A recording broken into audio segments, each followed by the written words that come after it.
Hello, everybody. Welcome back to Rambling RunOff. I am your host, Robert Rios. Yes. Coming back to you with all the hot sports news y'all got to hear. And yeah, we got a jam-packed show for you today. We're going to be kind of refreshing last week's episode, but a little backwards with a bunch of new stuff. I would say a little bit more organized. And yeah, hope you guys are ready. We'll be going with the MLS, some NBA, talking some NFL, like some interesting NFL news. And of course, in the rundown, we got a bunch of stuff to unpack, so stick around for that at the end. And of course, as most of the time, I am with somebody, and that somebody has come back once again to be on this programming. So, unless you are driving, please give a round of applause, and in person, once again, to Mr. Danny Tan. Danny, say what's up.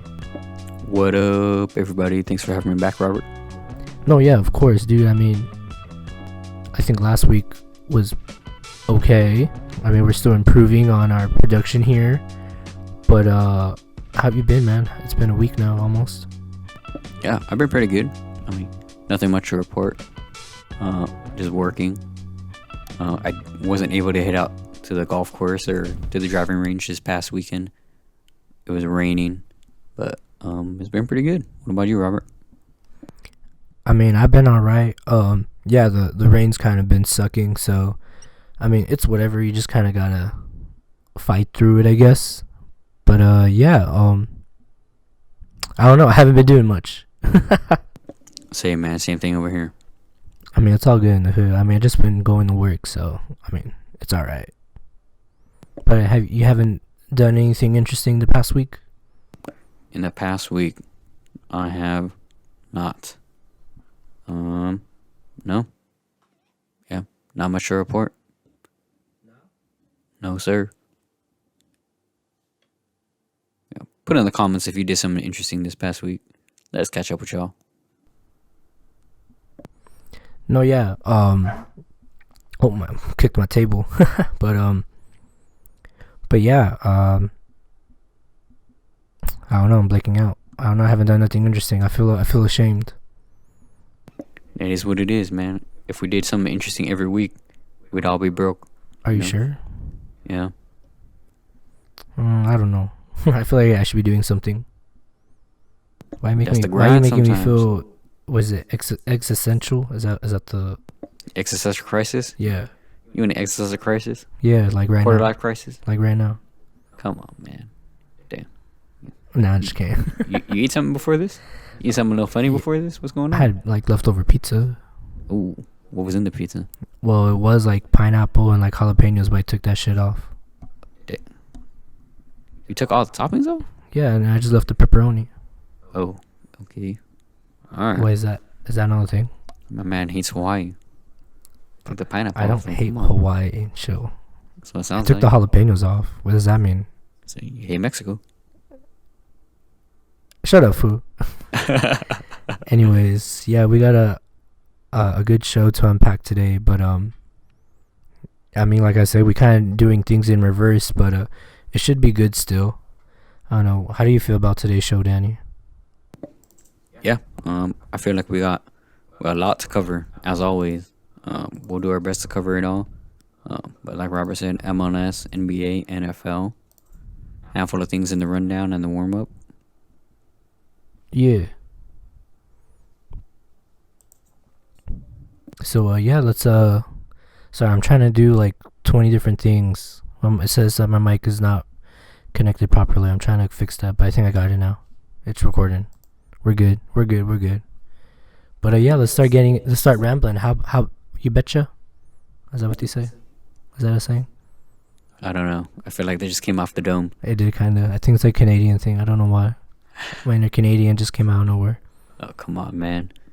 Again. Yeah, there's no Canadian bacon on that pizza, right? Oh, dude, bacon's really good. Come on. Canadian bacon? It's just ham. I've never had Canadian bacon. It's just ham. It's good? Yeah. I mean, it literally is a less salty ham. Yeah? Yeah.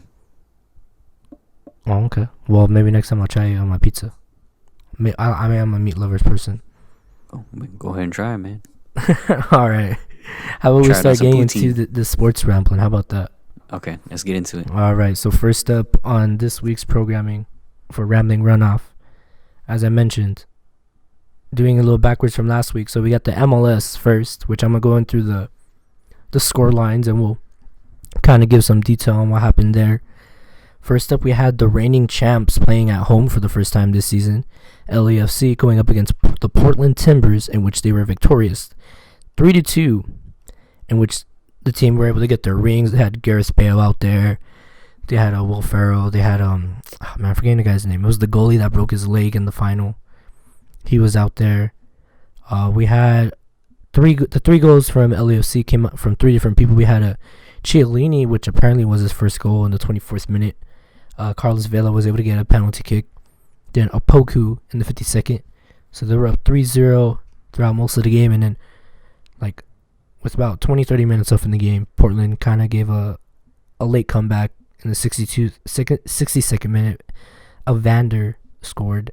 And then Paredes scored in the 84th. You almost would have thought that LAFC was going to squander this game, but they didn't. They were able to close it out, winning 3-2. Up next, we had Atlanta United, Toronto FC, ended 1-1. Excuse me. Bernadeschi opened up the scoring to give Toronto the lead, and then how do you say his first name? Rosetto scored in the 60th to give him a tie. Then going down the line, we had DC United losing 2-0 to the Columbus Crew. Both goals came from Zelarayan, who's kind of on a hot streak right now, so watch out for him.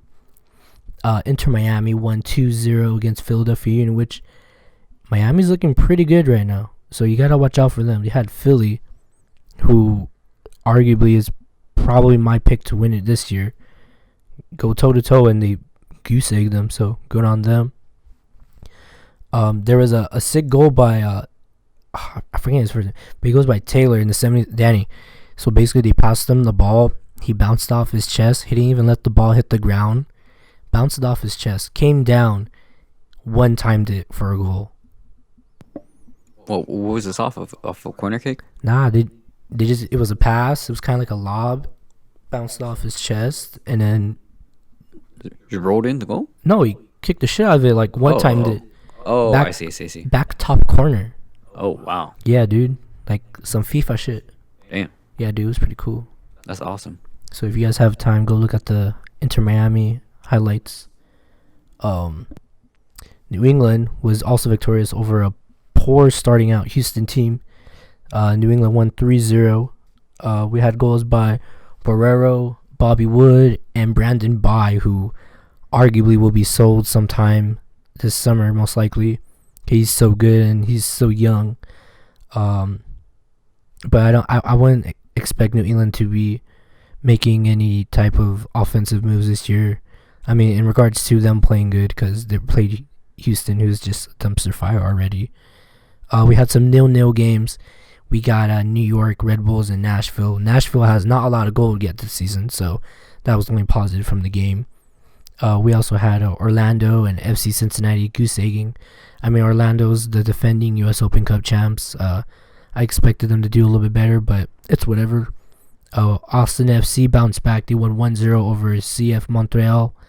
Maxi Urruti got the lone goal in the 88th minute. Chicago Fire tied New York City 1-1. We had goals by Ebers, I think, and Perea from New York City. Then down in Dallas, we had FC Dallas beating the LA Galaxy 3-1. Goals by Velasco in the 40, right before halftime. Ferreira had 2:56 in the 64th, but the scoring did start with the Galaxy with Dejan Joveljic getting the goal in the 35th minute. St. Louis City SC Charlotte FC ended with the home team, the new team in town, City, winning 3-1. Danny, they had another gimme goal. Remember last week I was telling you the defender passed it back to the striker? Yeah. A very oddly similar goal. However, they kind of had to work a little bit harder. The defender passed it back or he like passed it back to his guy, but like his guy missed it, and then the striker got a hold of it, and the goalie was in front of him, but this time he was able to chip it over the keeper. Ooh, okay. Yeah, it was pretty sick. So a little bit of pizzazz this time. Yeah. Awesome. But good on City for getting that opening weekend win at home. We had go. Well, first off, they were winning by an own goal to Aloma. Then how do you say this was Lowen with the PK. Joao Klaus was the guy that got the chip in the 71st. But for Charlotte, I believe they had a Copetti. He was the one that started the scoring for Charlotte, I believe. Another 0-0 game. We had the Colorado Rapids and Sporting Kansas City. I was doing some research. I went onto the MLS website to see any info on this game. And according to the guy that wrote the article, he said this was a cross-country practice with a ball. So a lot of running was nonsensical kicking of a ball, I guess you could say. Man, that is hilarious. No, yeah, it is what it is. And then up in San Jose, the Quakes were able to go up and win 2-1, defeating the Vancouver Whitecaps, who went out up early. The first goal came in the 17th minute by Schop. I don't know how you think you say that. Schop. Schwaf. No, that's definitely wrong. Then Abobusi was able to score once again for the Quakes, and then Akapo, I think that's how you say his name, he was able to get the second goal for the Quakes. Then I think the last game, was the Seattle game, in which they goose-egged Real Salt Lake 2-0. You had goals by Jordan Morris, who is looking like the old version of himself, and then the new face, Hebert, who is playing good. I think people are going to like him out in Seattle. But arguably you can say that Seattle is back in town, because they had a really bad time last season. For the first time, they didn't make the playoffs last year in the MLS, so good on them. Hopefully, you can keep this hot streak going. But that was your score lines for this week in the MLS. Danny, were you able to watch any soccer this weekend? No, I absolutely was not able to watch any soccer this weekend. Why not? I hardly had a chance to watch NBA this weekend. Did a lot of errands. Did some stuff with my girlfriend's family and whatnot. So I barely had time for anything this weekend, really. It sounds like you were just being lazy. I mean, it's true. You couldn't check your phone or like the highlights or something? Nope. Could not be bothered. How dare you? I was still thinking about that soccer blooper highlight reel idea, or a name for it. Did you end up thinking about that, Robert? I did a little bit. Did you come up with a name? I have not, unfortunately. Man, I was doing other things, posting this and like updating and promoting this podcast. What were you doing? I was thinking of a name. You ready for it? All right, go for it. Wet Flops. Why Wet Flops? It's like wet socks, but it's wet flops. Okay, never mind. I take it back. You never heard it from me. Well, everyone just heard it from you. We're keeping this in. All right. Well, everyone else, let me know what you think about that in the comments. Yeah. But anyways, we're still working on our blooper reel apparently. But I think it was a good weekend of MLS soccer. Like I said, I think Miami is looking pretty good.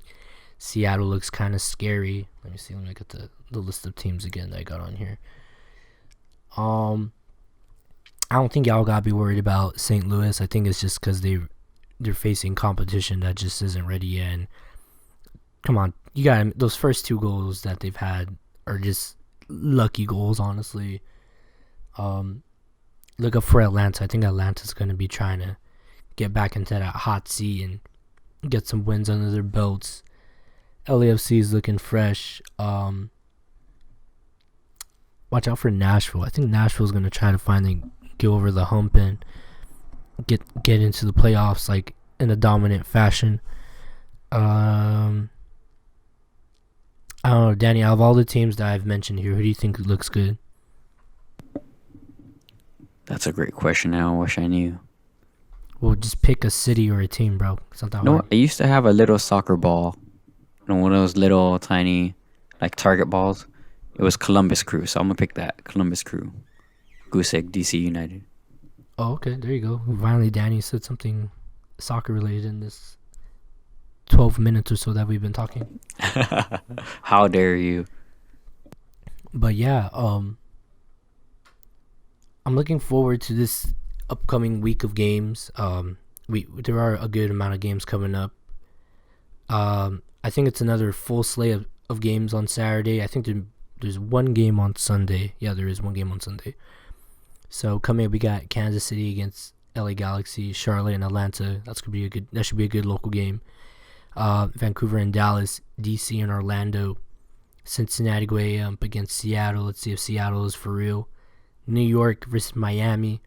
It should be a good North versus South competition. Philly against Chicago. Toronto against Columbus. Minnesota against the New York Red Bulls. Nashville against Montreal. We got Salt Lake and Austin. Portland against St. Louis. This is where we'll see if St. Louis is for real or not. And then we got San Jose against Colorado. And then to clean it up all on Sunday, it's the Revolution going up against LAFC. Danny, which game do you think sounds good to you in that lineup? I'm not a huge soccer fan, but I'll take the LAFC game. Why? Why? I mean, they're the hometown team. I know you're a Galaxy guy, but the FC games just seem more fun. Okay, good enough response. I think for me, it's going to have to be that Philly-Chicago game. Chicago finally got to play their first game this past week, which they looked Chicago as they ever been. Then Philly, who they had a good opening game, just struggled this past weekend, and I know they're also playing CONCACAF. And they might be a little bit tired, but I think they had a bunch of younglings out there this past week. So let's see who they put out this next weekend, and hope for the best. The Seattle-Cincinnati game sounds interesting because they both play in different conferences. Like I said, if Seattle is for real this time and they want to get back into competing, they're going to have to beat and show that they could destroy everybody. So if they could dismantle Cincinnati, I think it'd be a good showing. And then that Charlotte-Atlanta game, I mean, Atlanta's down in Georgia, and then Charlotte's on one of the Carolinas. Like I said, it should be a good kind of semi-local derby. And then, I don't know, New York City and Miami, it just, looking at both the logos next to each other, that game looks sexy. So, I mean, say what you will. I don't know. But yeah. Do you have anything to add upon the MLS, Danny? No, I will be watching a couple games here and there. They're on Apple Plus. There's a few games that are free. Okay, I will. When I find out what games are free, I'll let you know. If not, I'll just send you like, hey, look at this highlights, and that would be your homework. And I'll do my homework on time. You better. Turn it in early if possible. But yeah, those were the games. But overall, with the MLS, some news. Apparently, Don Garber, the commissioner of the league, was being asked some questions, and he neither confirmed nor denied that Apple has an opt-out clause in regards to if they will be showing the MLS games for the next 10 seasons. So what I mean by that is, let's say they don't meet a certain number of subscribers or additions to Apple TV or the MLS subscription package, they may pull out of the deal. That does sound kind of weird, because wouldn't you think by them signing this contract it'd be a surefire thing? Like, I wouldn't be surprised if down the line Apple starts cutting things. Who knows? I mean, you've seen it with other local broadcast places where they have like backstage like content, and then 1 year it just disappears because, well, no one's watching it. No one cares. The team might suck. So they just stop showing stuff like that. So let's just hope that doesn't happen. But basically, if that were to happen, Apple will just pull out and be like, all right, we're not showing no more MLS package. Even though we have like 4 more years on our contract. I don't know, Danny. How does that sound to you if Apple were to do that for the MLS? I mean, it's good and bad. It's the same as any of those sports apps and whatnot, NBA, NFL. It's bad that the MLS had to partner with Apple and then make it exclusive. But it's also good if you like the Apple stuff, and you get kind of a 2-for-1.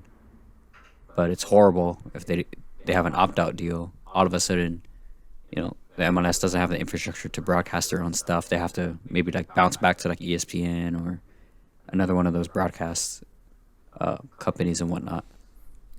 I don't know if you know this, but another I think a good reason why MLS would go to Apple would because no blackouts. So you could be like in the That's UK true. watching your favorite club from wherever at whatever time, and you could rewatch the game or just watch the highlights. But those blackouts are also imaginary. Like ESPN puts them in, or like whatever, they put them in for any arbitrary reason that they want to. If the MLS was able to do it on their own, they can also have no blackouts on their own, and then charge less or more depending on whatever content they put on there. They can do whatever they want. No, because there was blackouts on ESPN Plus, which was really annoying. Like, I went to Florida once, and I was like, oh, let me watch a game. And then I was like, oh, wait, there's blackouts. I was like, there's no way. Yeah. And well, there is way. Yeah, but that's on ESPN, right, I guess. No, well, that's why it was Apple. There are no blackouts. Yeah. But if MLS was doing their own thing, with their apps and whatnot, then they can say if there's a blackout or not, or if anyone can watch it. They can restrict it by geolocation. They can do it by game, or if it's going to go on national TV, they can also broadcast it there. Just, duplicate the stream so that you get more eyes on it. They can do whatever they want, really. No, they want to avoid the blackouts, so. Yeah. If they're able to set up their own streaming infrastructure, they can get the money direct to them. But maybe they're setting it up with Apple because that 2-for-1 deal really makes it worth it for most people. No, yeah, from what I've been able to see, it's pretty cool. So, and I think I also saw that their version of NFL Red Zone, which is MLS 360, is going to be free now. So, I think they're just trying to get people to buy the games basically at this point, which I think it's a pretty good deal. You might as well buy the $100 package. So, that's the best bet I guess you get out of this deal. But other than that, I do think it's kind of weird that if it were to go downhill, that Apple could just be like, all right, we're done. And then what does the MLS do from there? I don't think you go back to ESPN. I don't think you go to Fox and be like, hey, you're only doing a few games this season. Can you do all our games? No, Fox is already getting capped on because their production value is just bad now. They have Stu Holden and John Strong, who I believe lives in LA. Stu Holden lives in Portland. I think they might be reversed, but basically they're both on the West Coast. They were covering a West Coast game. For some reason, Fox sent them out to a studio in Florida to broadcast the game. It's ridiculous, man. If they send them out to Florida, why couldn't they just do it from home? You just set up a mic studio or whatever at their house, and they can broadcast whatever game they want, whenever they want. It's ridiculous. Why do you send someone out somewhere so far? It's ridiculous, man. Fox got studios all over the world. Yeah, they could have done it in LA. Some people have pointed out on the internet, I'm like, why didn't they just send them there? Done a live broadcast, a stage and everything. Yeah. Cutting down production, whatever it is. Yeah, it's been widely known that Fox does not do has never done a large production on MLS games ever. ESPN equally as well, but they've at least spent a little bit more. ESPN was the only one that ever had goalposts, cameras. Like, Danny, do you remember a while back me and you went and go watch a game at one of our local like pizza bars around here, and they were using instant replay to see if a goal went over the line, and if that game was not on ESPN, there would have been no other way for the ref to see that goal, because ESPN was the only one doing the goal line camera.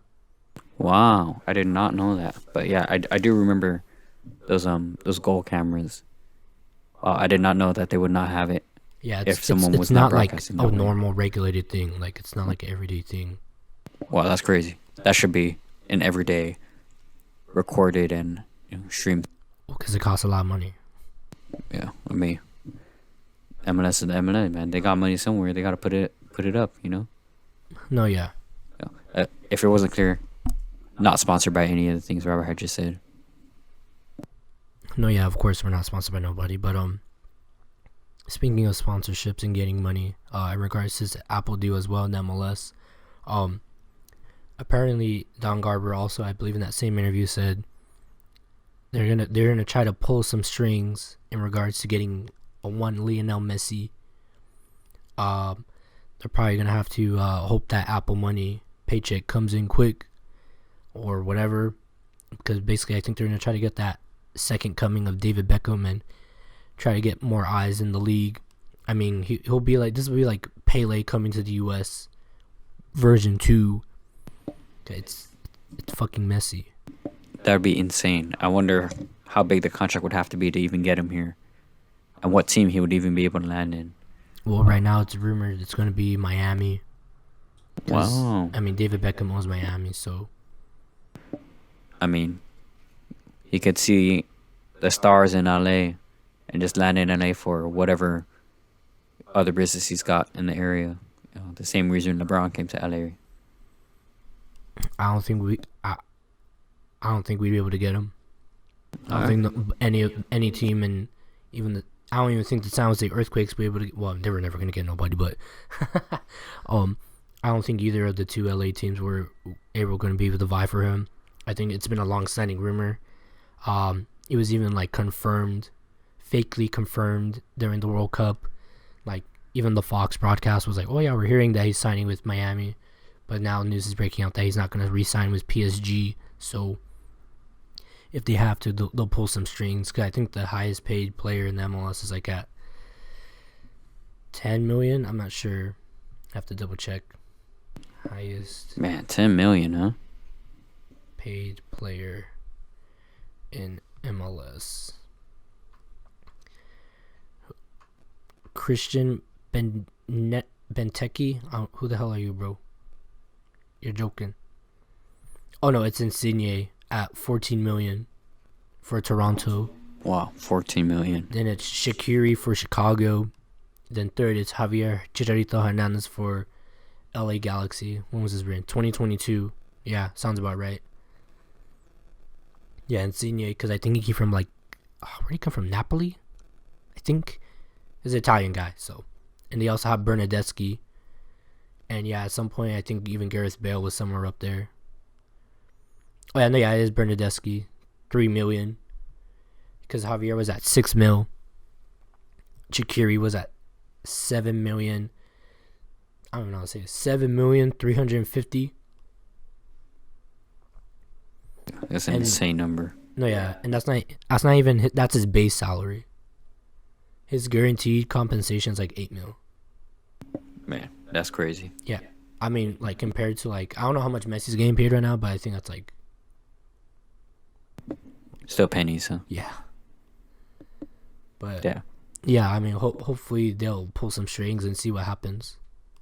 Could be a crazy time. But I think that's everything for the MLS portion of today's show. Dan, do you have anything to add in regards to the MLS? No, I mean, these numbers are crazy, but they still dwarf anything that pays out. NFL, NBA, those larger watch sports in the U.S. But then again, what gets the eyes gets the dollars. And the MLS isn't that big in the U.S. According to the internet, Messi makes 41 million USD, and that was based off of his 2022 salary. Wow, and that's crazy because the biggest stars in the NBA per year can make. You know what? No, that's right about the same. No, if they're signing like a $140 million deal over 4 or 5 years, I think it turns out to be right about the same, 30 to 40 million a year. I mean, Ronaldo got signed to like 200 million, so. Damn. Over what? 3 years? Yeah, 3-4 years. Wow, that's crazy. That's a crazy number. No, yeah. But yeah, I think that's everything for the MLS. I mean, I got nothing else. I'm really excited for this week of games. So, if you guys are excited as me, please let me know down in the comments what game you're looking forward to this week and who you thought looked good this week as well. So yeah, thank you. Moving on now in our programming, some NBA news. So Danny, I know you say you weren't able to watch a lot of stuff, but I know you have a lot to say. So, Danny, this past week, what is your opinion on whatever happened in the NBA? Go for it. Go. You have the floor now.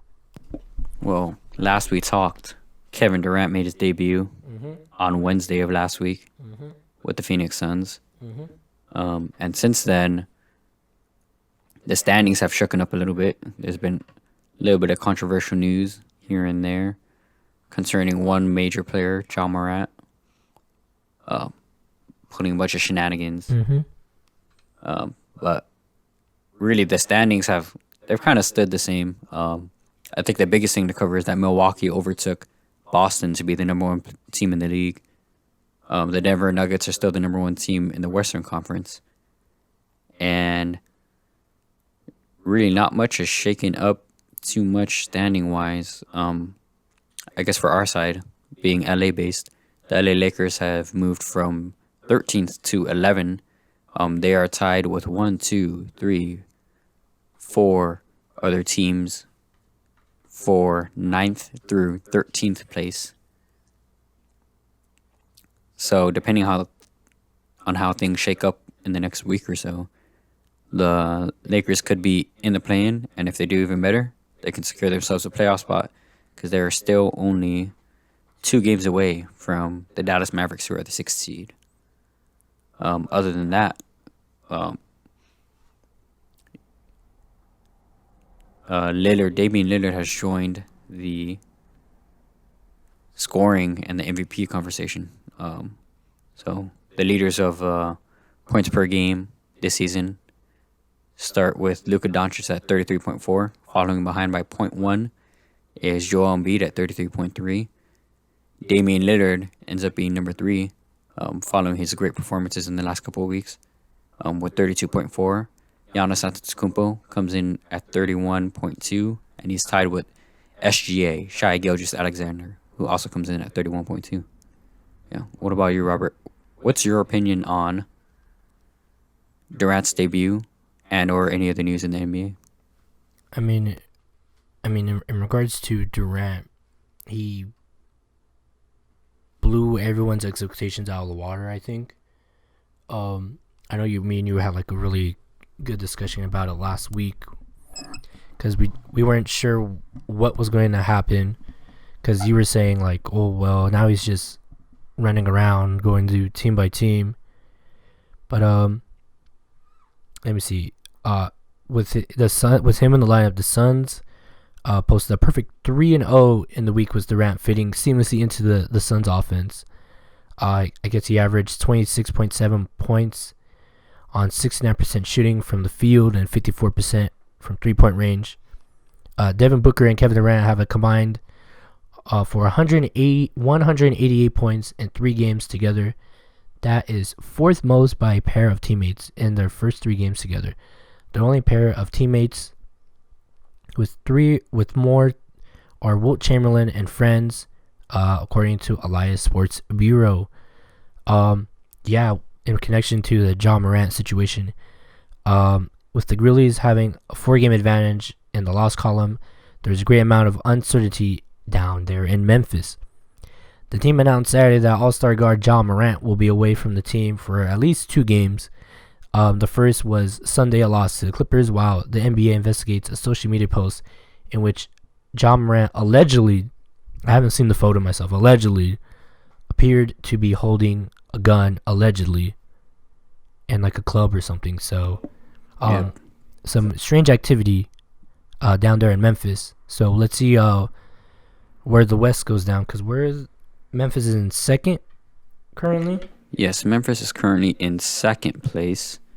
They are actually only one game ahead in the loss column to the Sacramento Kings. But are you saying my info is wrong? Yes. Bet. But talking a little bit more about that Ja Morant situation, a couple of new updates. So Colorado PD, the local Colorado PD, I believe it's Denver PD, are going to be investigating the situation because in Colorado there is a law where you cannot be in possession of a firearm when ingesting alcohol.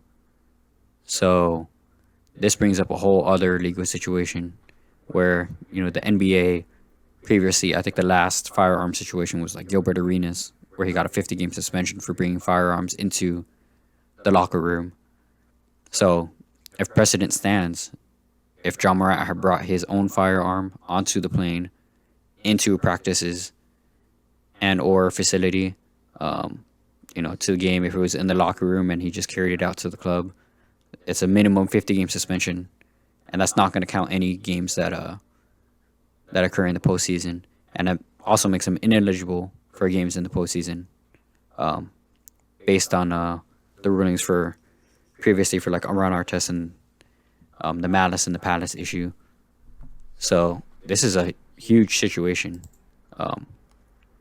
Not even talking about the lawsuit or alleged lawsuit with that 17-year-old kid, and Ja Morant scuffle and allegedly pulling up a firearm in the summer that's recently come up again. But, you know, he's a young kid. He's only 23. He's been in the league for 4 years. You know, he seems to be the new face of Nike, you know, the youngest guy to get his own signature shoe. I think Powerade started a campaign with him at the center of it. You know, he really just needs to clean his act up. And I read a interesting little report that said that the night that before they went out to the club, they had a player-only meeting where Steven Adams, you know, the oldest veteran on the club, which is interesting because we say that the oldest veteran, which I believe it is, correct me if I'm wrong, but he's only 29 years old, but he's got 10 years in the league. He knows what it is. He's a big guy. He's a dad. You know, they had a player-only meeting where he specifically spoke to Ja Morant, Dylan Brooks, Jared Jackson Jr. to say that, you know, their attitudes need to shift and they need to focus on winning. But, I mean, it seems like it didn't work out because all three of those guys went out to the club anyway, and Ja Morant got into this mess. So we'll see how it turns out for him. You know, hopefully, with any setbacks that come out from this, he's still young. He can still recover in the league and still have a career after this. But it's just an unfortunate situation for such a young rising star. No, yeah, I mean, he's been getting into trouble. I mean, there was already the scuffle that happened outside the stadium where apparently there was almost turned into a gang fight of some sorts that I've allegedly heard from the news sources out there, the very trusty news sources. Oh, you're talking about that Pacers situation, huh? Yeah, like, that was weird. It's like, what trouble are you getting yourself into, dude? Like, who are you hanging out with? Like, you play basketball, fool. Like, it's not like one of those rappers want to be ballers want to be rappers. Like, you're trying to be gangster. Like, what the hell are you talking about, fool? You play basketball. Yeah, you know what? Jalen Rose had a good little clip talking about it. You know, he was just like Ja, you know, the guy on the team, young. And he said that it's a different mentality when you're the guy. You always feel like you're the underdog. You know, you got so much pressure on your shoulders that wherever you go, you want to prove yourself. And it can manifest in that way where someone is trying to talk to you, you know, jawing off or whatnot, pun intended, that you feel like you have to present yourself in a certain way or put other people's down in a certain way, but really, is it worth it? At the end of the day, what is worth it for all these penalties? Potentially lost sponsorships or lost deals and whatnot. It's what is worth it. I was talking to a coworker and he brought up an interesting Drake line. He said, I think he said, keep the heat with security, something like that. Where like, what need is there for any athlete really who's making a considerable amount of money and whatnot? Keep it with security. Really, it's like the only smart thing to do. You've got the money. You got to pay people to do what it would be perceived as an incident if you were to do it yourself. But hopefully the situation turns out well for Ja, and I think at the minimum he's going to get that 50-game suspension, so that we won't see him probably until a quarter of the season deep next year. And I hope he's able to turn things around. Nah, it's just a weird thing because last time I heard this guy's a gangster. His real name's Clarence. Yeah, and it's interesting. He didn't grow up in the hood. He didn't grow up in in a tough situation. He got supportive parents. His dad is arguably as famous as him for being a supportive dad. His mom the same. And they gave everything they could to him, but sometimes it's the people you surround yourself with. You run with the wrong crew, it kind of pushes your mental space into the wrong direction. These things happen. So I think he needs a better support system and just better people around him, showing him what the do's and do nots, especially in this very precarious situation where if you can find a mentor that has been in this spot, to really show him how to navigate the pressure and how to be the guy that he can be in the spotlight, performing at the level that he has been performing this past season. Yeah. So, good luck to you, Ja. Good luck to your people, to your family. Hopefully you're able to learn from this situation and move forward. Just to wrap up the Ja Morant discussion, I think we'll see him in the playoffs. I think, if he, I think they're just gonna investigate to see if he had it with him, how long he had that weapon with him, and then if he just had it in the club, then alright, well he'll have to just face the trouble with we said it was in Denver law enforcement. It'll go as far as that at least, and then the NBA will decide what to do with him there. But I think we'll see him in the playoffs for sure. I don't know in what capacity or how long, but yeah, it's going to be a dicey road for him. So hopefully he gets the help he needs. Yeah, but real quick, I don't think he's going to get into the playoffs. I think the NBA has to use him as an example. He's the youngest guy, and people who follow him, because this is self-inflicted too. It was on his own Instagram that this alleged firearm was shown and depicted. He had to have bought a firearm either in Denver, which is unlikely based on the waiting cooldown periods of buying firearms in Denver. They weren't there long enough, so he had to have gotten it from somebody or transported it himself. And the NBA, I think, is investigating to see whether he brought it into the training facility, onto the private plane that they used to travel with, and who had access to it at the time, to see if someone from outside the organizations was able to hand him a firearm either in the facility or right outside. I think this is a bigger deal than the NBA wants it to be. Because if this happened 10 years ago, TMZ might have reported on it and then this would have disappeared. But because he put it on IG and social media is the way it is now, unfortunately, the NBA has to respond and use precedent. So I think minimum he gets that 15-game suspension. He's going to be disqualified from playing in the playoffs. and then we'll see what else. Maybe they attach some like community service, or he has to take some classes or whatnot, similar to what Kyrie had to go through, get approval from the Memphis owners and the front office before he's able to return to the court. We'll see. That's going to be interesting to see how the league handles this. But moving on from that now to a guy that knows about winning, and you already mentioned his name, Damian Lillard, as in a good spot to finally get his rightful recognition, in my opinion, cracking into the top 3 of the scoring leaders with Joel Embiid and Luka Doncic, right? Is that how you say Yeah, Luka Doncic. Yep. Entering week 21, Luka Doncic, 33.4% field goal, right? Leading last year's scoring Points per game. Joel Embiid by less than half a point per game. As the charts that I've been looking at, these two have been going back and forth basically at the top of the leaders in the last 25 games. However, beginning January 8th at Toronto, Damian Lillard has averaged a league best 38.1 points per game, followed by Embiid at 32.4 and Doncic at 32.1. During this 25-game run, Lillard has just 5 games below 30 points and none below 24.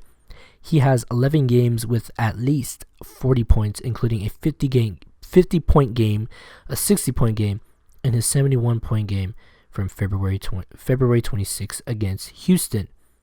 Can he claim his first scoring title in his 11th NBA season? What do you think? Do you think he'll make it, Danny? I don't know. I think it really depends on how, for this season in particular, how Luka and Kyrie really mesh. They had one great game where they scored, 80 between them. I think it was 88 between them. Embiid has just been putting up incredible numbers. I think he had 42 tonight or 38. And this is with the same supporting cast. He's at James Harden, Tyrese Maxey, Tobias Harris. Everyone knows their role in Philly, and they all perform well with or without Embiid. When he's in the game, he knows how to get to his spots. He knows how to score. But you're right, Dame is also a shooter, and he's really performing the best that he's been, I think, in his career since like his rookie season. So, we'll see if it's Dame time. If Dame time is any time, it's right now. He really does need to bring it on, because even with this scoring record and this points per game record in the season, he's not in the MVP conversations really. It's still, Luka, Embiid, Giannis, Shea still, because they're putting up things other than points. They got rebounds, assists. Not to say Dame doesn't have assists, but everyone else has better stat lines, really. And to make everything worse, he's not on a winning team right now. The Mavs aren't doing great, but they succeed. Milwaukee is the number 1 team in the league right now, and Embiid is on the third best team in the East. So he's not doing himself any favors by not going all out. He really has to pump those numbers up to be in the MVP conversation. And doing that will get him that scoring title for sure. I'm gonna say Lillard's gonna get it. I think he just wants to win. Let me see where you guys at. Portland is in 12th currently. They're right behind the Oklahoma City Thunder. If somehow, some way, the team itself starts to turn it around, he'll get it for sure.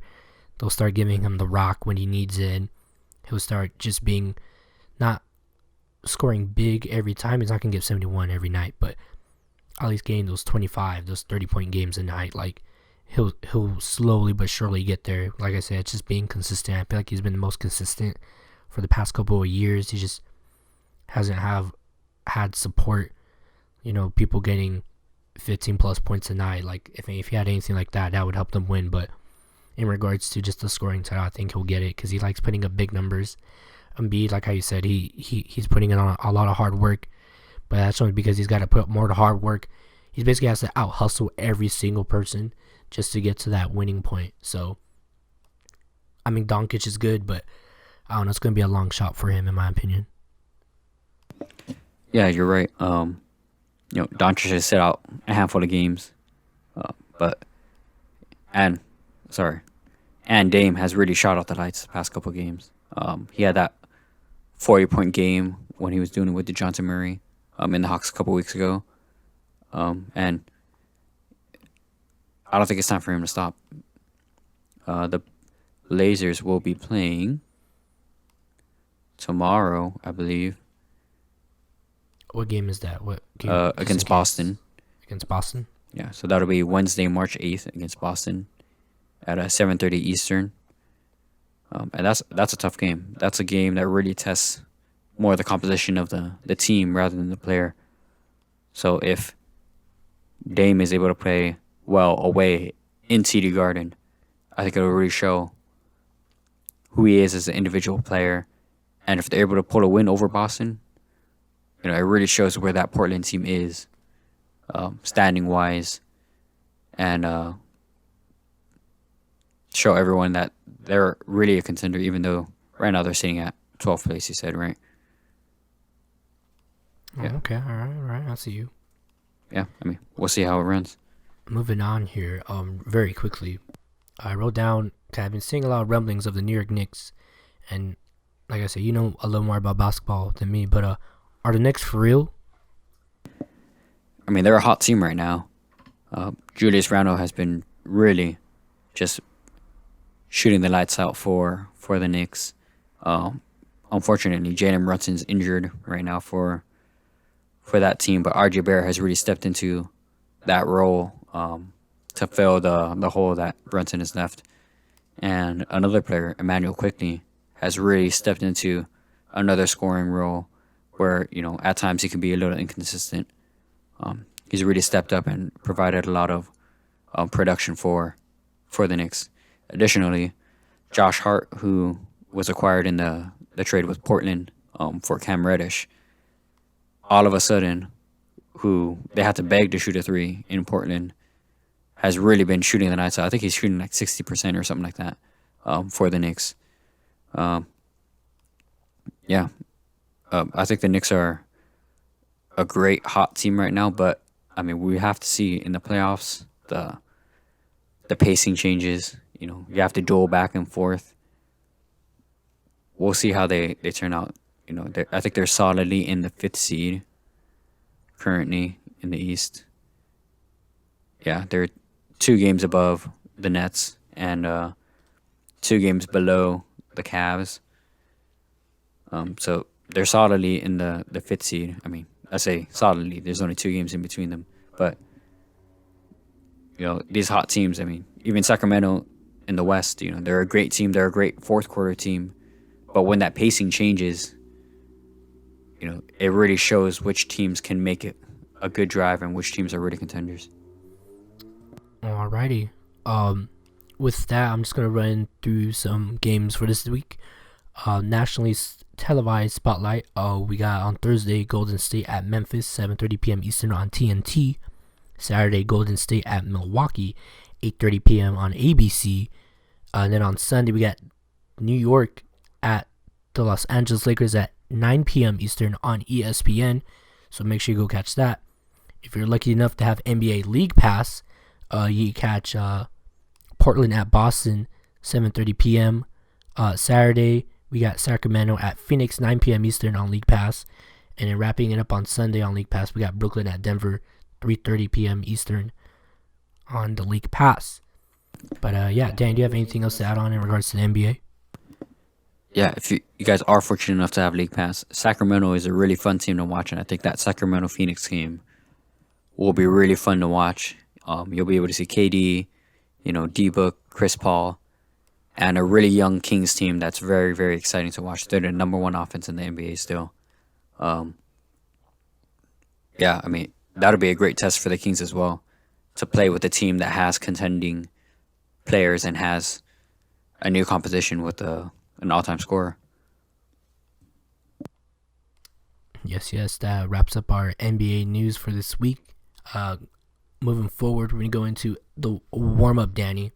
And for this week's warm-up topic, there was rumblings, a little bit, stumbling, of one Tom Brady looking to unretire once again and return to the NFL.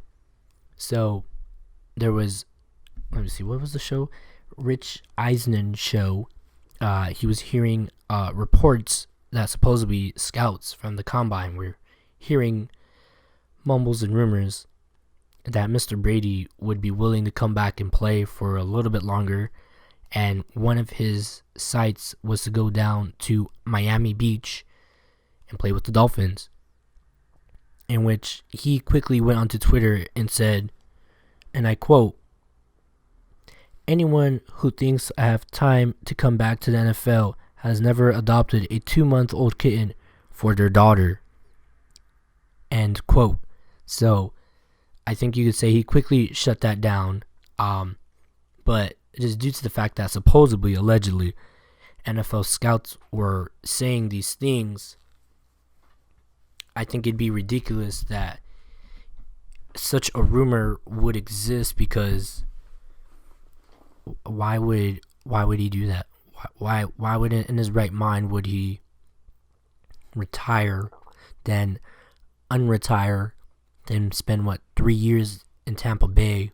I mean, yeah, they won, but then unretire. Like, why didn't you just go to Miami then? Like, that makes no sense. Yeah, I think he, in hindsight, regrets not fading into glory after that one win with Tampa, because I think he re-signed after that year. Yes. You know, if he faded into glory, I think the discussion. I mean, well, he still is the GOAT quarterback. I don't think there's any debate about that. You know, the most winningest quarterback in NFL history. But you know, I can see how it puts a lot of strain on up there. I mean, you see Aaron Rodgers, you know, doing it for as long as he has. It's a lot to continue to go and seek, you know, championship runs and whatnot. Yeah, I think he's content, you know, taking care of his, you know, 2-month-old kitten. I mean, it's for his family, it's for his daughter, so Yeah. I mean, yeah, he's trying to, supposedly, allegedly, focusing on other things now in his life, but for such a rumor to arise, I think it is ridiculous. Like, I don't get it. It makes no sense. I mean, he was kind of forced to retire the first time, because I think he said he felt like people were just, like, nudging him, like, well, is this it or what? And he's like, well, I don't know. And then people got wind that he was, I think what happened was, the first time he was going to retire, and then he told somebody, and then that somebody told somebody, and then that somebody told somebody, and it just spiraled out of control to the point where he's like, well, I might as well retire.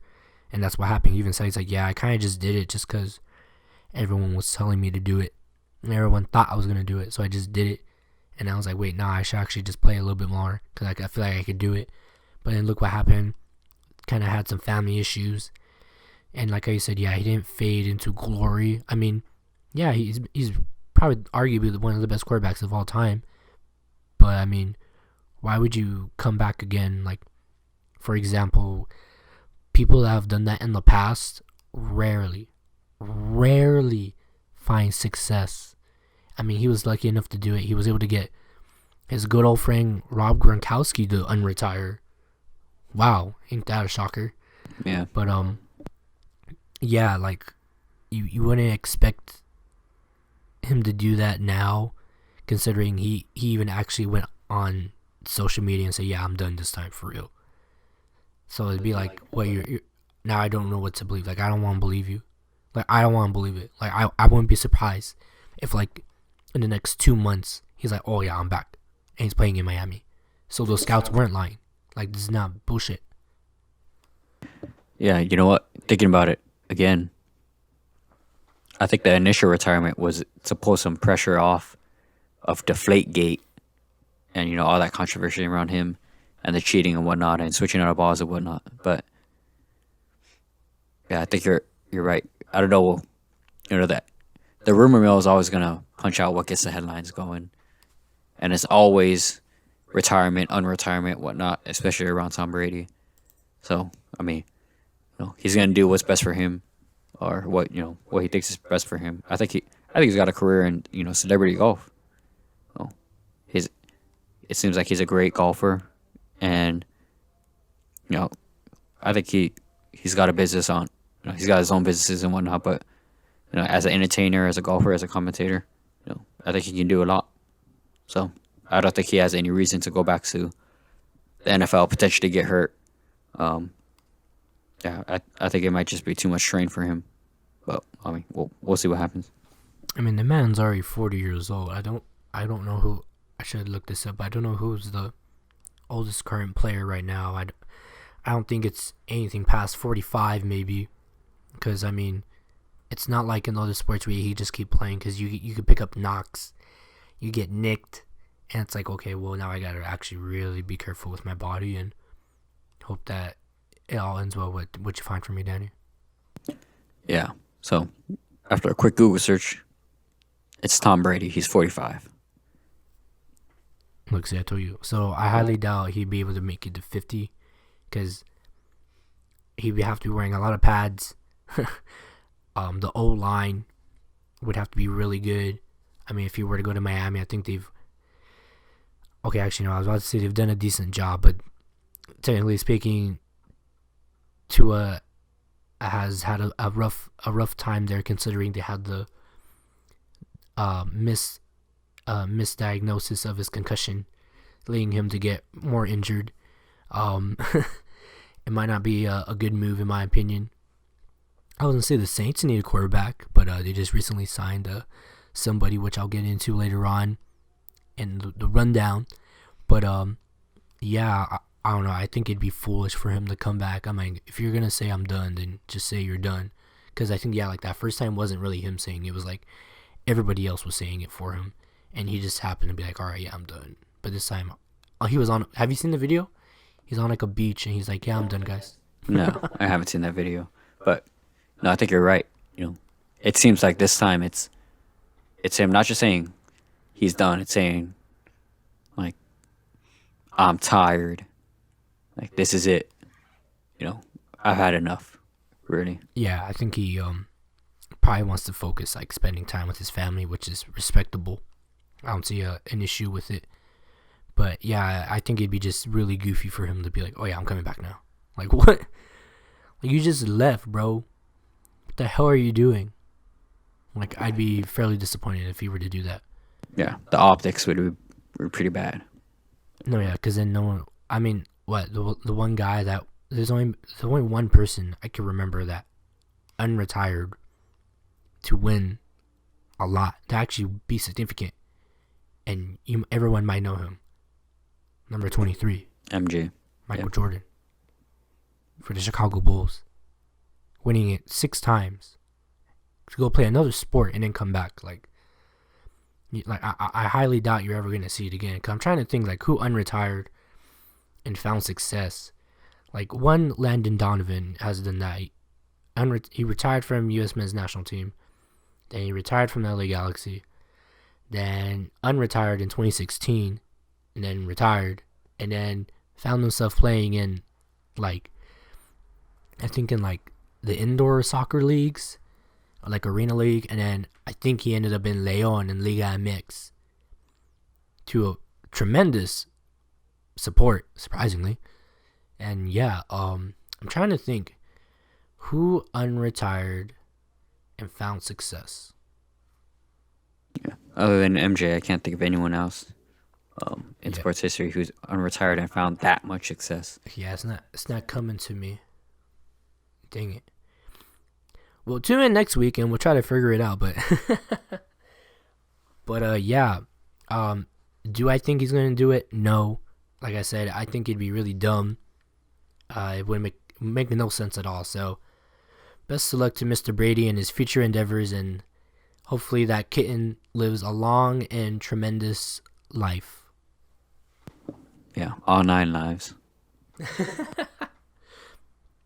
Well, unless Brady's throwing footballs at him. Let's say he only has like 6 left. But yeah, I think that wraps up this week's warm-up topic. Do you have anything else to add in regards to what was it or no? Nope, the same sentiments. Good luck to you and your future endeavors, Mr. Brady, and I hope you enjoy that time with your family. Well, alright then. I think that brings us to the rundown, Danny. Are you ready? Yes, sir. All right. So, for this week's rundown, wait, let me move my laptop here. Let me get a little more adjusted. Hold on one second, guys. Hold on. This is what you do when you need to stall. You start doing noises. You start singing. I don't know.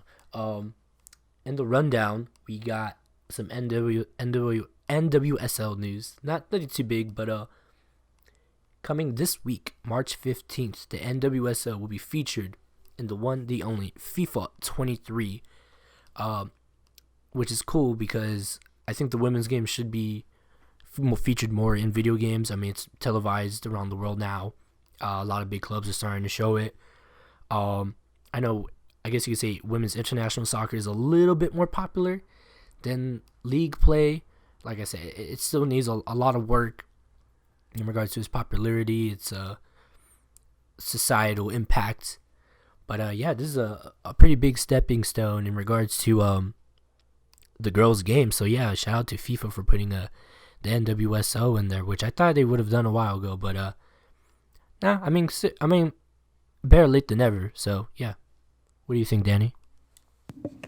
Yeah, I think 2K that NBA had done it a couple years ago with only a handful of players. So I'm glad to see that women's sports are being highlighted in every facet.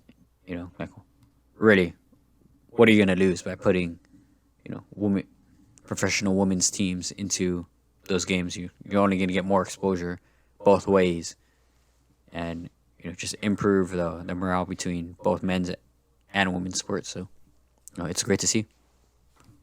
No, yeah, shout out to FIFA. Moving on, a little bit more soccer. The CONCACAF Champions League has started. I'm just going to read you some of the teams in regards to the MLS that are competing currently. We got Austin FC going up against Violet from, I think, Dominican Republic. Philadelphia Union squaring off against Alizana FC. Tigres is going up against Orlando City. Vancouver has Real España. And then LAFC is going up against Ahuense from, I think, Costa Rica. So, yeah, good luck to the MLS clubs in this year's CONCACAF Champions League. That competition has started this week as well, so go check that out. We are from world football to tackle football. The USFL is less than 40 days from kickoff, so we'll try to keep you as updated as possible. Like I said, not as high quality of a game in regards to the NFL, but we'll try to keep you give you some insights on the USFL as best as possible. Danny, what are you laughing about? No, I'm just laughing that you said not as high quality. But right now we got the XFL going on too. I'm just thinking about the quality difference between NFL, XFL, and then what the USFL will look like. I was laughing about it. Don't worry. Anyways, I'm just speaking truthfully. Some NASCAR news. I know we had some NASCAR talk last week because Danny didn't know what the trophy looked like. William Byron wins the Pennzoil 400 at Las Vegas Motor Speedway. He came out with a big ass hat out of his car when he had a hat in his car. I guess so. I guess that was for if he won. Wow. You know what I'm talking about? Like those big oversized hat. Oh, like a giant cowboy hat? Nah, it wasn't a cowboy hat. It was like a snapback. Oh, okay. Oh. But it was like oversized. Like, you know what I'm talking about? I'm looking it up All right, now. Danny will look it up right now. But William Byron, Las Vegas Motor Speedway. Have you found it yet? Coming up. Oh, yeah. It's just it's literally like an oversized foam snapback hat. And it says, what does it say, Raptor on it? I think so. Yeah, is that a sponsored team? Yeah, I have no idea. Raptor. Well, not sponsored. Well, we're not sponsored. Apparently he is. But yeah, it's just a giant snapback fitted hat. You find it in Lids. It's a black hat, and it's just like a novelty foam hat. That I think you'd get when you won a sweepstakes in like a stadium or something. Yeah, I don't know. He just literally popped out of the car in the winner's circle. But shout out to him. Good win for him. The next race in the NASCAR Cup Series will be Sunday, March 12th in Phoenix at Phoenix Raceway for the United Rentals Work United 500 at 3 p.m. Eastern, which I believe you can find on Fox. But does that name not sound right to you, Danny? Yeah, I'm not sure. Oh yeah, I think that's right. Okay. Anyways, and then to top it all off, we do have a little bit more pigskin news with the NFL, which I'm gonna run through semi quickly. Geno Smith has re-signed with the Seattle Seahawks, which I'm not surprised because I would say he was comeback player of the year in my opinion, and he played pretty well. So hopefully, Pete Carroll up there in Seattle can, how would you say, reconfigure, restructure anything that they could have fixed last season and fix it this year. So hopefully they turn it around. The Ravens have placed the non-exclusive franchise tag on Lamar Jackson, which is basically they're giving him the option to pick up that franchise tag amidst he goes and discuss with other teams, which is interesting, which I've only ever seen a normal franchise tag, which is basically know your hours and nobody else's. So it's going to be interesting to see what Lamar Jackson does with that. And the shocker, which I teased earlier, was Derek Carr is no longer a Las Vegas Raider. He is now a New Orleans Saints. Wow. He has signed a 4-year deal with the Saints, and this will be the second team he will be with in his NFL career. So, as someone that likes the Saints, it's an interesting pickup, but one that hopefully will help turn the team around. Because once we lost Breeze and we kind of lost, dang it, I'm forgetting his name. Basically, we don't have a quarterback. We do need a quarterback. We need a commander right now, and hopefully he can help turn it around. I don't know if he's going to be the guy necessarily to do that. I mean, he's been somewhat inconsistent, but also I think the Raiders were all just an up and down team. The Saints are somewhat on the same track, but maybe this next up and coming season they've figured it out and it'll be better. But yeah, fingers crossed that Derek Carr does find success down in there in the Big Easy. But yeah, Danny, do you have anything to add in regards to the rundown of anything we've said today? No. Why? Thank you. No, not really. Yeah. But yeah, do you have anything to add overall? Overall, no. I will be watching MLS. I will watch. I need to highlight. I will definitely keep up with the NBA. You already know. I want to add that currently in our fantasy league, I am number 2, and we're entering the playoffs in our fantasy league. So hopefully I'm able to make a run, and I'll let you guys know if I win, lose, or what place I end up being. But other than that, thank you guys for listening to the Rambling Runoff. If you guys are listening on YouTube, please hit the like, subscribe, and the notification bell. If you're listening on Spotify, give us a follow. Don't forget to rate us 5 stars, please. I know they don't have a text function on Spotify, but please rate us 5 stars if you like it. They do. Yeah, thank you very much. If you're listening on Apple Podcasts, Stitcher, Anchor, rate us, review us. Please leave something in the comments specifically for Anchor, Stitcher, and Apple Podcasts, because it really does help us out. And if you guys want to find more of us, you can find us at Twitter, on Twitter, at Rambling Runoff, and on Instagram, at Rambling Runoff, and sometimes on TikTok. And all that social media and stuff is run by yours truly, Robert Rios. So hats off to him. Please leave your comments about anything and everything that we've discussed today. MLS, NBA, NFL, Tom Brady retirement. You got anything to add, Robert? I didn't know you were gonna do the outro, but yeah, whatever Danny just said, go and do that. But if we're done, thank you for listening to Rambling Runoff. I've been your host, Robert Rios, for Danny Tan as well. Peace out. See ya. Peace.